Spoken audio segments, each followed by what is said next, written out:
Retired teachers like Karen Hoffick found out the hard way that when their spouse dies, they may not be entitled to any of his Social Security benefits.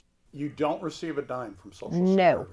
No. I think they gave me $200 toward burial expenses. Illinois is just one of 15 states where Social Security benefits may not be fully paid if one spouse gets a state pension.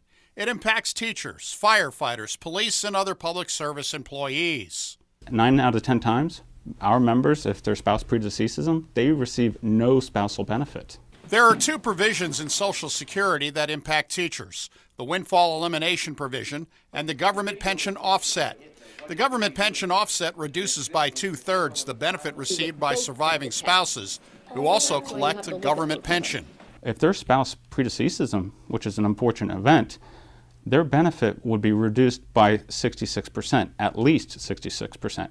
If their spouse is to pass away, or vice versa, Social Security benefits are reduced, unfortunately, when they may have deserved much more. In Karen's case, her husband had contributed to Social Security for decades when he passed away from cancer. Well, my husband had paid into Social Security for 54 years. He had drawn benefits for only 8 years. I didn't have enough quarters on my own to draw Social Security. So I am not eligible for any Social Security. I receive my pension and that's it. The windfall elimination provision penalizes individuals who may have worked in the private sector before becoming a teacher or kicked into Social Security while working a part-time or summer job. Just because they go into teaching in Illinois, their benefits are reduced by about 40%. Many teachers that I grew up with in Taylorville were the ones that brought this to my attention long before I got to Congress.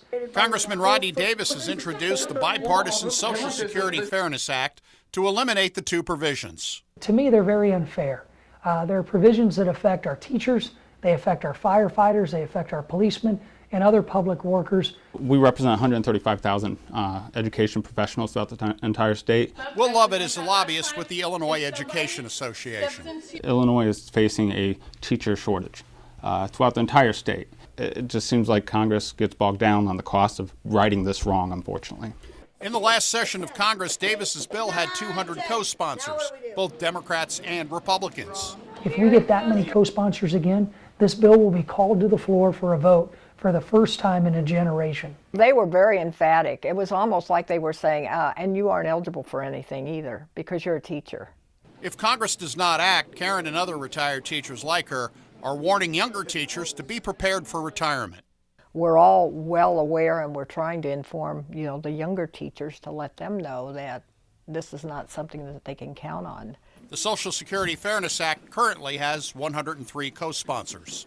For the I-Team Indicator, Doug Wolfe, WAND News.